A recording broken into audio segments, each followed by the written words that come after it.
दोस्तों, आजकल पत्नियों को क्या हो गया है, जब देखो तो अपने पति के जीवन को तहस नहस कर देती है।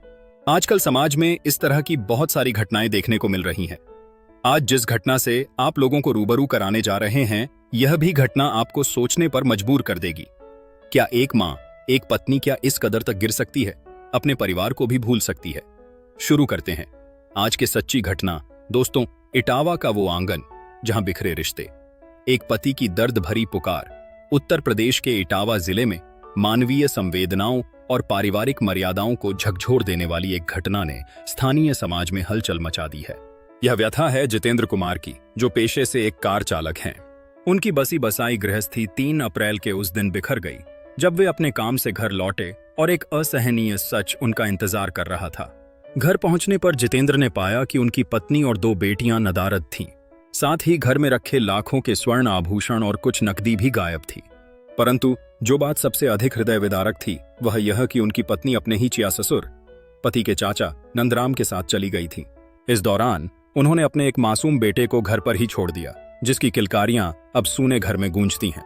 जितेंद्र के अनुसार उनकी पत्नी अपने साथ 4 सोने की अंगूठियां, एक कीमती हार, अपना मंगलसूत्र और RS 500 नकद ले गई।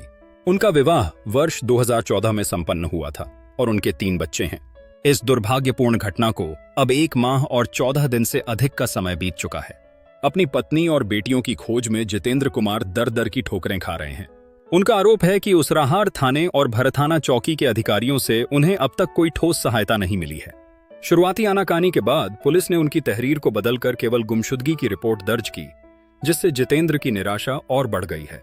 अपनी गुहार को हर मंच तक पहुंचाते हुए उन्होंने अपनी पत्नी और बेटियों का सुराग देने वाले के लिए RS 0 के इनाम की भी घोषणा की है।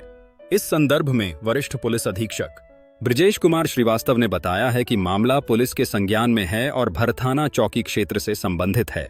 जांच में यह स्पष्ट हुआ है कि महिला अपने चिया ससुर के साथ ही गई है, जो उसी दिन से लापता हैं।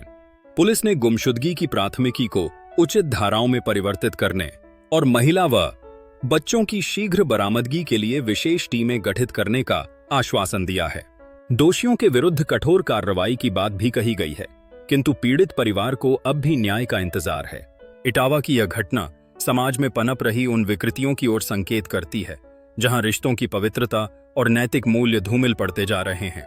कुछ समय पहले अलीगढ़ में भी इसी प्रकार की एक घटना ने सामाजिक विमर्श को जन्म दिया था। ये घटनाएं न केवल परिवारों को तोड़ती हैं, बल्कि सामाजिक विश्वास की नींव को भी हिला देती हैं।